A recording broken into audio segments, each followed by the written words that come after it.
Souvent, les mecs ont dit on ne comprend pas les femmes. Le fait que les femmes n'arrivent pas à percer le plafond de verre, c'est de leur propre faute. Parce qu'elles se mettent les bâtons dans les roues, elles-mêmes entre elles. On peut dire que toutes les femmes, c'est des connasses.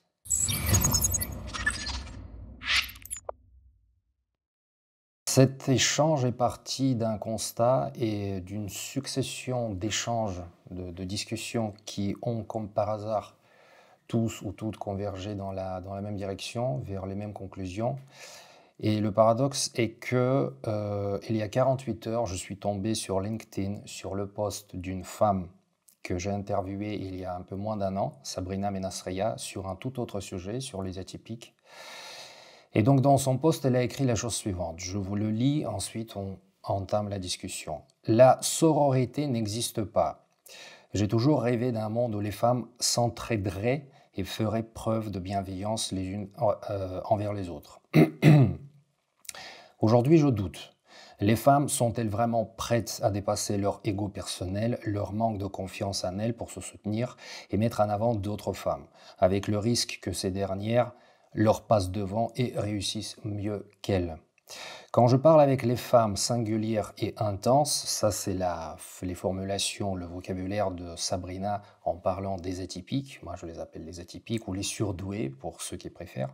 Donc quand je parle avec les femmes, on va dire surdouées, atypiques, singulières, elles me disent toutes que les coups bas et les entraves subies dans leur carrière provenaient de femmes. C'est également mon cas, dit-elle. L'effet miroir y est pour beaucoup, l'identification étant immédiate au sein du même sexe. Une femme qui réussit réveille nos frustrations, une femme libre nous rappelle nos prisons, une femme qui a confiance en elle nous rappelle combien nous doutons de nous-mêmes. Pendant que les hommes courent le 100 mètres, le regard fixé sur la destination, certaines femmes doutent de leur capacité à atteindre la ligne d'arrivée, s'arrêtent au stand et se mettent à critiquer les têtes de course, l'héritage d'années passées à se comparer plutôt qu'à s'entraider. Fin de la citation. Donc, il se trouve que récemment, j'ai discuté avec des femmes très différentes, d'âge très différents, vraiment, avec une disparité très importante. Et je dirais aussi des classes sociaux différentes. Et comme par hasard, ces femmes-là, sans aucune prémisse ou sans aucun préambule de ma part, me disaient toutes la même chose. Or, il se trouve que hier soir, j'étais en présence de deux femmes, encore une fois, d'âge très différents.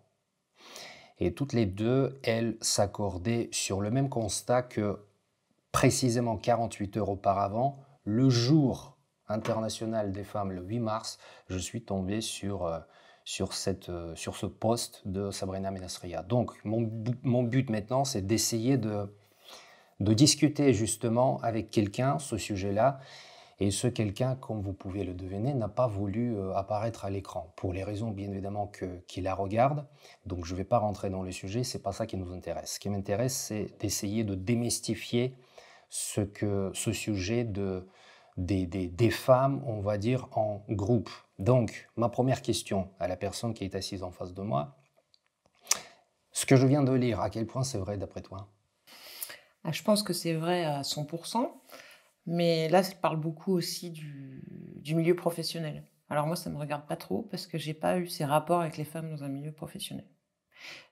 Mon expérience, elle sera beaucoup plus dans le milieu personnel de la femme, dans D'accord. sa Et relation par avec la exemple, femme. dans le milieu personnel, est-ce que tu constates plus ou moins la même chose entre les Oui, femmes? c'est exactement pareil avec les femmes. C'est peut-être plus discret, plus caché, parce que peut-être il faut être plus sympathique dans le milieu privé.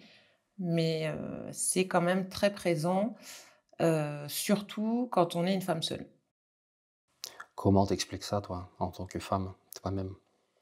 Bah, je pense que c'est exactement ce que disait Sabrina, hein, c'est une question de rivalité, quelque part, que ce soit professionnel ou privé, c'est la même chose. Mais Mais rivalité en quoi? En tout? Absolument en je tout? pense que dans le milieu privé, ça sera plus peut-être basé sur, la beauté, les vêtements, tout ce qui va peut-être être plus esthétique. On va quand même continuer à avoir des soucis avec la confiance en soi. Une personne qui arrive, qui est très à l'aise, qui s'exprime, de façon, enfin avec une aisance un peu plus, importante qu'une autre, je pense que, tous ces facteurs va déclencher chez certaines femmes, un sentiment d'infériorité, qui va entraîner cette rivalité, je pense. Tu parles du manque de confiance en soi chez les femmes. Sabrina a dit la même chose. Est-ce que d'après toi, seules les femmes sur cette planète ont le manque de confiance en soi? Ah non, je pense que les hommes ont aussi un manque, de confiance, mais ils l'expriment pas de la même façon. C'est-à-dire? Tu peux donner un exemple, enfin un descriptif, quelque chose, comment toi tu vois le truc? Bah, je pense que les hommes, ils n'ont pas le même relationnel entre eux, même s'ils ont, des problèmes d'ego, hein. Je pense, les mêmes que les femmes, hein, problèmes d'ego et problèmes de confiance, mais ça se traduit pas de la même façon. Par exemple, ici, l'allégorie assez intéressante, je trouve, que Sabrina donne, pendant que les hommes courent le 100 mètres, le regard fixé sur la destination, certaines femmes doutent de leur capacité à atteindre la ligne d'arrivée, et là, le plus intéressant, s'arrêtent au stand et se mettent à critiquer les têtes de course. Pourquoi? Et est-ce que c'est vraiment propre à la femme? Est-ce que les hommes ne font pas ça? Personnellement, je ne pense pas, mais je ne suis pas une femme. Alors, je crois pas que les hommes, aient cette façon de réagir, mais ça, c encore une fois, je crois que c'est plus, par rapport à un milieu professionnel. C'est-à-dire que dans une société, une entreprise, c'est quand même un fait, avéré que les femmes, sont moins payées, qu'elles atteignent pas forcément les mêmes postes, même encore aujourd'hui, même si ça on essaie C'est un fait. de de régulariser un peu tout ça et je pense que avec le temps, enfin depuis le temps que c'est comme ça, les femmes se sont un peu mis dans cette situation, d'infériorité aussi. Mais qui est induit par la société, je pense, hein. C'est pas, il faut quand même remettre, je pense, le problème, la D'accord. problématique, au bon endroit. C'est pas ce sont pas je pense pas que ça soit les femmes qui sont comme ça. Je pense qu'il y a aussi la société, l'éducation qu'on reçoit, certainement, qui joue sur Mais cette façon de réagir. alors 2 choses. Premièrement, quand tu dis l'éducation qu'on reçoit, à un moment donné, toute femme devient adulte à partir de 30, 40 ans, vers 50 ans, 60 ans, on est quand même assez adulte pour comprendre que l'éducation qu'on a reçue, c'est peut-être de la merde. Peut-être qu'il y a des choses à refaire, à repenser, à changer et compagnie. Pourquoi dans ce cas-là, il y a cette espèce de traînée de tendance que beaucoup, beaucoup de femmes, toi y comprises, me disent? Après, je sais pas si, même si on est une personne très vive, très intelligente, tout ce que tu veux, tout ce que tu viens de dire, je sais pas si juste le fait, d'y penser et de se remettre en question suffit à changer, une éducation que tu as eue, tes 5 premières années, par exemple, ou tes 10 premières années. C'est sûr que tu peux, et ça arrive à beaucoup de gens, hein, femmes, hommes, si tu entreprends, de faire une réflexion sur toi-même, je pense que tu peux travailler tout ça et justement, soulever, des problématiques, régler ces problématiques, trouver avoir des outils quoi, des clés pour, résoudre tout ça. Mais, c'est une vraie démarche et c'est un vrai investissement personnel quand même. Tout le monde le fait pas, tout le monde, n'y pense pas non plus à le faire parce que, pour plein de gens, c'est pas un problème en fait. Parce que je pense que pour plein de gens, hommes, femmes, c'est admis, tu vois? Bah, les femmes, elles sont comme ça ou les femmes, elles sont quand même compliquées. Entre elles, les femmes, c'est compliqué, tu vois? C'est et ça, tu vas Non, mais l'entendre les femmes, c'est compliqué tout court, hein, je veux dire. oui, mais tu vas l'entendre dans la bouche de femmes ou d'hommes. Mais en fait, c'est pas vrai. Enfin, tu peux pas, énoncer des principes comme ça: «Oh, les femmes, c'est compliqué», alors que les hommes, c'est vachement simple, tu vois? Je pense que tu grandis aussi, hommes et femmes, hein, dans avec ces notions. Simplement, nous, on a tendance, je veux dire, les mecs, d'accord, les hommes, la partie masculine de la planète, on a toujours tendance, avec l'humour et pas seulement, dire qu'on comprend rien aux femmes. Je suis le premier à le dire. On comprend rien aux femmes, que c'est vraiment compliqué, que c'est une logique différente. Alors, il y a un tas d'explications. Il y a des explications hormonales, physiologiques, je sais pas moi, justement, l'éducation aussi, très bien. Mais souvent, les mecs, on dit on comprend pas les femmes. Mais et donc aussi, bon après, si on veut vraiment être misogyne, voire mal élevé, on peut dire que toutes les femmes, c'est des connasses. Et paradoxalement, c'est pas mon propos, hein, bon, mais paradoxalement, d'autant plus que tu connais mon propos sur les femmes, paradoxalement, quand je lis ce genre de choses, quand j'entends les arguments que j'ai entendus hier, les arguments que j'ai entendus par ailleurs. Par exemple, en 2017, une Italienne de 45 ans d'âge, ayant travaillé dans le monde entier, elle a un CV long comme le bras, elle a eu de très gros postes managériaux et compagnie, et elle m'a dit de manière absolument solennelle, elle m'a dit le fait que les femmes n'arrivent pas à percer le plafond de verre, c'est de leur propre faute, parce qu'elles se mettent les bâtons dans les roues elles-mêmes entre elles. Ça, c'était l'année 2017, on est 2024 aujourd'hui. Pour moi, à l'époque, c'était vraiment une, comment dire, révélation qu'une femme me dise ça sur le fond du féminisme presque extrémiste, grandissant déjà depuis à peu près une vingtaine d'années. Parce qu'aujourd'hui, entre le wokisme, les MeToo, enfin toutes ces choses-là, justement, les problèmes du plafond de verre, qui sont véridiques, je ne suis pas en train de les nier, hein. Mais ce que je veux dire, c'est que quand j'entends tous ces propos-là, je me dis, mais ça veut dire quoi? Les femmes, vraiment, elles sont en train de me dire qu'elles sont des connasses, vraiment? Comment comprendre ça? Non, J'arrive pas à l'admettre, si tu veux. non, je pense pas. Je pense pas qu'on puisse dire ça, que les femmes sont des connasses. Mais je pense que c'est pas la problématique. Je pense pas que ce soit ça. Et puis ce que disait donc cette Italienne, je pense qu'il y a aussi un problème peut-être au niveau des RH, hein. Il y a peut-être, on est toujours en train de dire il faut faire des formations de management, de machin, de bidule. Mais il y a peut-être aussi une prise en charge sur ce sujet-là, sur les femmes, les porter peut-être un peu plus, les réussir à régler ces problèmes parce que enfin tout ce qui est département RH, ils doivent normalement se rendre compte des soucis qu'il peut y avoir. Donc c'est peut-être aussi à eux, aux entreprises, d'amener une solution, pas de régler le Mais problème. sauf que là, dans ce que j'entends dans ton propos, c'est que toi, tu extériorises le problème féminin dont on parle depuis tout à l'heure et tu le balances en fait, tu vois, cette patate chaude sur les mains des RH.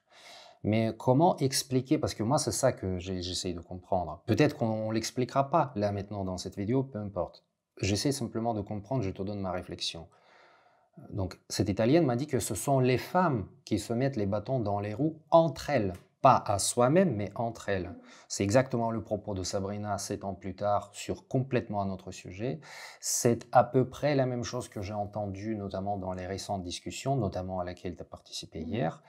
Et donc, ce que je veux dire par là, c'est que elle est où alors cette solidarité féminine dont notamment aujourd'hui nous parle le féminisme quasi extrémiste, qui nous pousse à penser, à accepter que la femme elle est égale de l'homme ou d'homme, je ne sais pas comment dire correctement, que la femme elle est parfaitement capable de tout, que la femme mérite le même salaire, la chose avec laquelle je suis entièrement d'accord, ça il n'y a pas de débat là-dessus.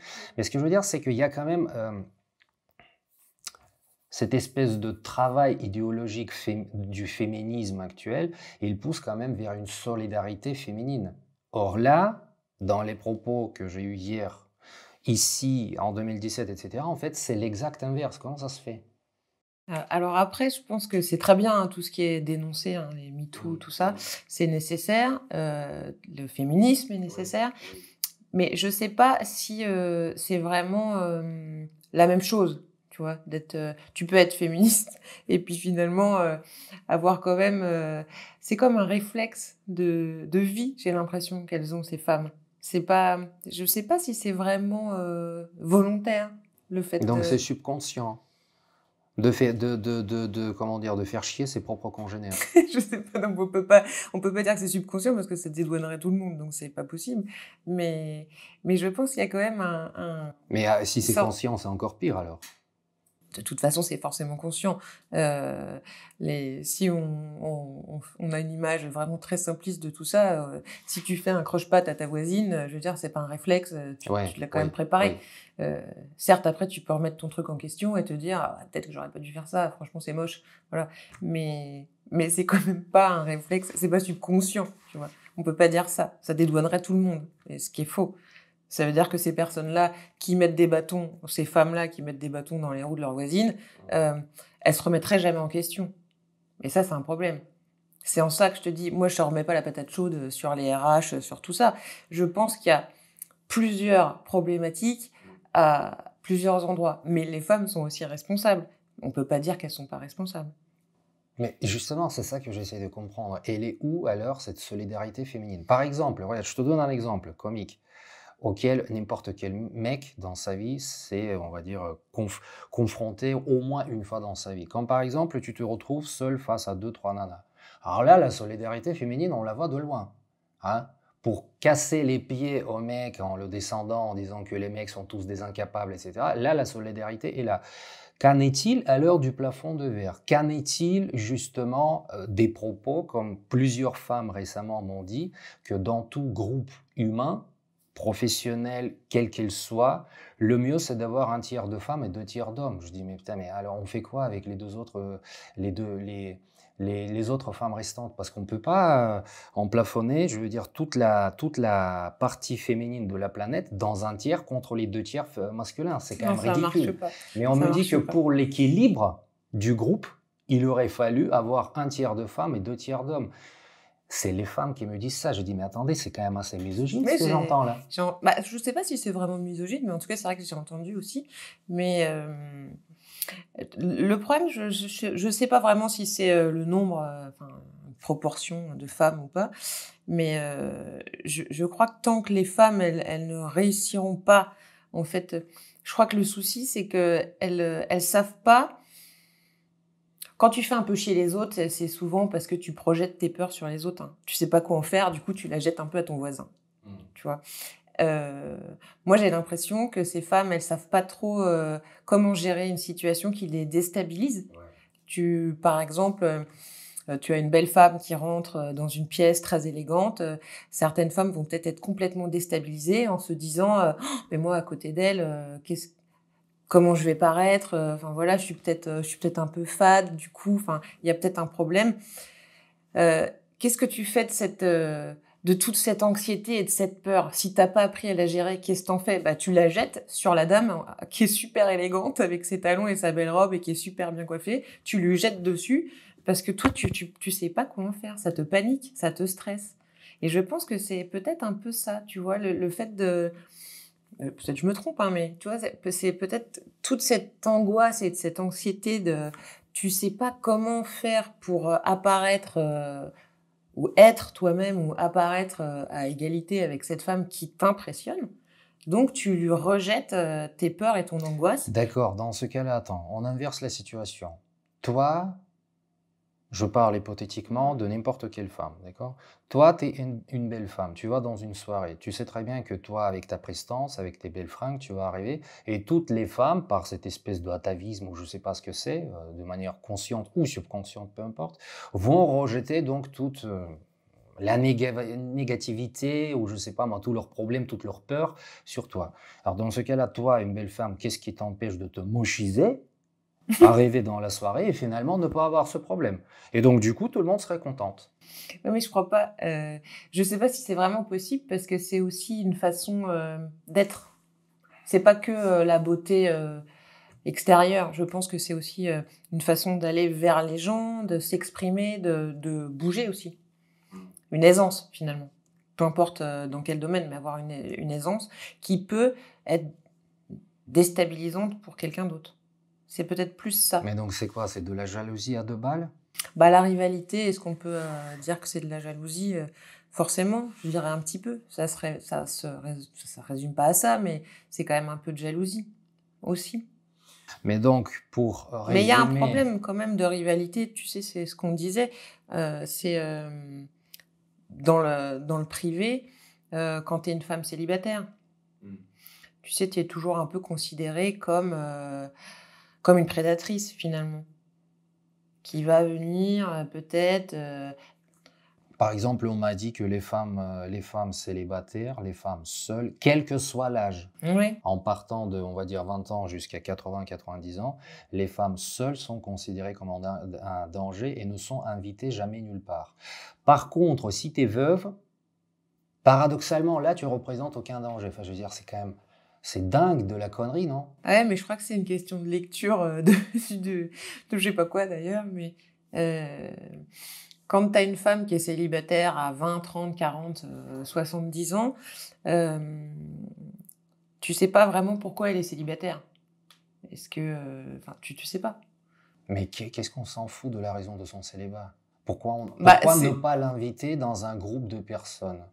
Bah, moi, je pense, que dans des groupes de couples, heu, tu es considéré comme un danger. Et tu trouves qu'un mec seul, célibataire, il est pas considéré comme danger? Bah, je crois pas que ça soit la même chose. Pourquoi?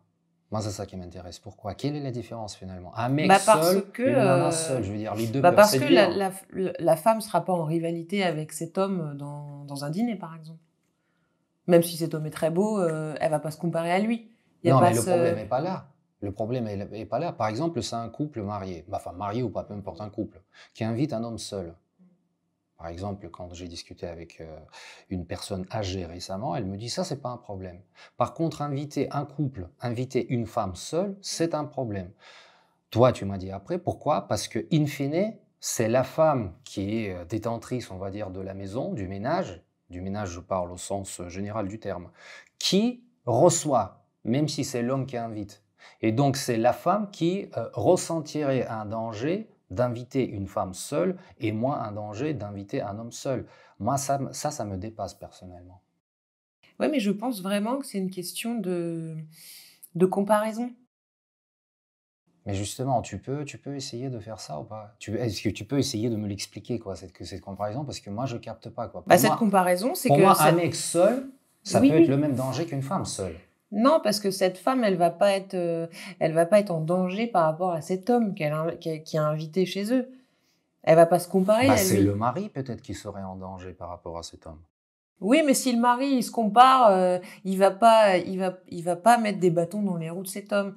Les hommes, je crois, parce que je ne sais pas, mais il me semble que ils ont pas la même façon de réagir. D'accord, mais moi, c'est ce que j'essaie de comprendre. Le mec seul qui vient, je veux dire, qu'est-ce qui fait que la femme du couple Mmh. ne flancherait pas?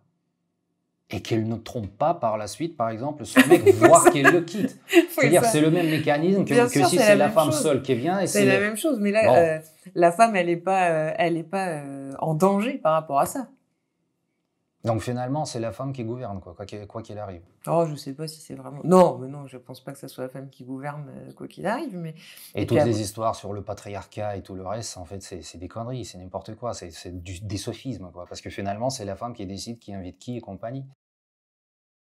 non, mais là, c'est 2 sujets quand même assez différents. Le patriarcat, ça a existé et ça existe toujours d'ailleurs, hein. Ce qui est Absolument. d'ailleurs, je pense aussi le problème, un des un des problèmes de cette rivalité entre les femmes. Ça doit venir aussi, un peu de cette éducation, hein, qui est de moins en moins, comme ça, mais ça doit venir aussi un peu de là quand même.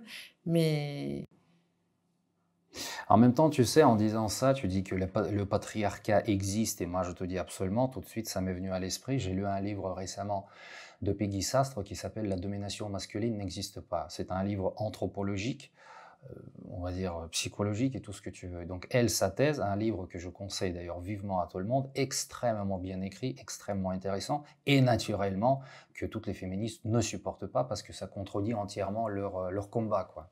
Et donc elle soutient sa thèse que Puisque, puisque nous sommes arrivés à cette construction, à cette organisation sociétale que nous avons aujourd'hui, que tu l'appelles patriarcat ou autrement, c'est que pendant l'évolution humaine, les femmes l'ont bien voulu et ça les a arrangés que les choses soient comme ça. Ça peut paraître tiré par les cheveux comme hypothèse, ça peut paraître complètement loufoque, mais le truc c'est que quand on lit son livre, il y a 300 pages dedans, avec comment dire, elle se base sur toute une tonne d'études pendant tout le XXe siècle, chez les animaux, chez les humains, donc anthropologie, psychologie, psychosociologie, et en fait, elle démontre par A plus B que c'est vraiment comme ça que nous avons évolué. Et donc, quand tu dis que le patriarcat, il existe toujours, j'ai envie de dire, c'est quoi le patriarcat finalement? Si on utilise cette thèse comme quoi les femmes ont bien voulu que les choses aujourd'hui soient organisées de la sorte. Bon, je sais que là, je dévie complètement, je ramène le truc, mais ça me paraissait intéressant d'introduire ça là-dessus. Bon, maintenant, on est déjà à 23 minutes, donc on va commencer à fermer la vidéo. Pour résumer, donc, si je te comprends bien, moi je vais donner deux, trois hypothèses et toi tu me dis d'accord, pas d'accord, et puis on ferme là-dessus. Donc les femmes, finalement, malgré tout le travail idéologique féministe, du féminisme aujourd'hui, finalement, il n'y a pas de solidarité. Tout le monde se tire dans les pattes. non, je pense qu'il y a une vraie solidarité. entre les femmes, pas entre toutes les femmes, pas dans tous les domaines, je dirais. Heu, mais on peut pas parler de sororité, comme ça en permanence, quoi. C'est pas vrai. Comme il y a pas une fraternité, On est d'accord. partout. C'est pas vrai. C'est pas parce que, et en plus, c'est pas je trouve que c'est pas vraiment, très flatteur de dire, bah, comme on dénonce tout, on est féministe et machin, donc on a une sororité, exceptionnelle. Non, enfin, je crois pas. Je crois pas. Je pense que tu peux t'entraider, te soutenir, être, être des femmes, qui sont compétitrices. Ça, c'est pas pareil que la rivalité, c'est différent.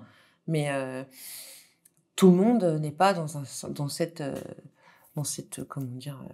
Dans cette sororité, quoi. C'est pas possible. C'est pas possible. Le féminisme, c'est bien? Bah oui, c'est bien. C'est des questions simplistes que je pose, hein. Oui, c'est un peu, mais, C'est utile? bien sûr que c'est utile. Le féminisme extrême? Et écoute, je pense qu'il y a forcément, quelque chose à tirer du féminisme, extrême. Parce que s'il y avait pas eu toutes ces femmes qui se sont battues de façon un peu extrême, on n'en serait peut-être pas là aujourd'hui. Mais moi, je parle pas de la, comment dire, du battage, de la bataille extrême. Si, elle est utile, bien sûr. C'est mon avis.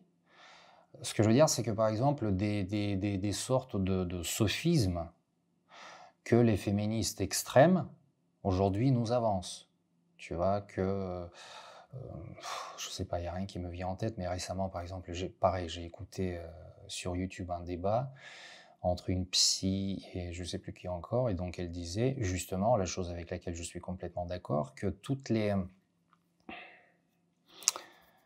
l'idéologie qui est, on dirait, faite publiquement uniquement pour des effets d'annonce et pas vraiment pour une, comment dire, pas vraiment pour une véritable bataille, parce que c'est quand même ridicule de dire que les gens de la même espèce se livrent une bataille mutuelle, quoi. Je veux dire, les uns sans les autres, on ne survit pas. Même si on peut dire aujourd'hui que les hommes peuvent porter les enfants, que les femmes n'ont pas besoin des hommes pour reproduire, enfin, on peut partir dans des délires complètement, voilà. Mais ce que je veux dire, les postulats du féminisme extrême qui nous disent que les hommes, c'est tous des fils de, hein, que les hommes, c'est tous des mauvais, que le patriarcat, c'était le construit absolument masculin au détriment de la femme. C'est-à-dire que dans leur discours, les hommes, depuis la nuit des temps, étaient contre la femme. Alors, je dis pas que c'est vrai que la condition de la femme, depuis la nuit des temps, elle n'était pas C'était rose-rose. quand même pas On est simple, hein, faut d'accord. quand même dire, On est d'accord. Et encore aujourd'hui, il y a plein de pays, plein d'exemples où c'est mais même, vraiment. même dans les pays développés, il y a encore quand même, c'est encore parfois compliqué quand même d'être Je une suis femme. d'accord. J'essaie Mais simplement après, d'instaurer une frontière entre oui, le féminisme et mais l'extrémité de du toute façon, féminisme. on peut quand même résumer ça, tout ce qui est extrême est assez compliqué à concevoir aussi. C'est difficile d'être d'accord avec des extrêmes, parce que ce sont toujours des gens qui sont dans le trop, finalement. Est-ce que tu peux vraiment être d'accord avec des gens comme ça? Tu peux peut-être trouver des choses, des sujets, mais tu peux pas avoir l'égalité totale, comme tu disais, les hommes peuvent porter des enfants, les femmes font ceci. Enfin, c'est un peu aberrant, quelque part. Je ne crois pas que ça soit vraiment ça le féminisme. Mais on peut rappeler quand même que vendredi 8 mars, pas la journée de la femme, c'est la journée des droits de la femme. Bah, ça dépend des pays. On l'appelle un peu différemment Mmh, partout parce qu'en Russie, on l'appelle vraiment la journée de la femme. mmh. Des droits de femmes, oui, j'ai absolument rien contre.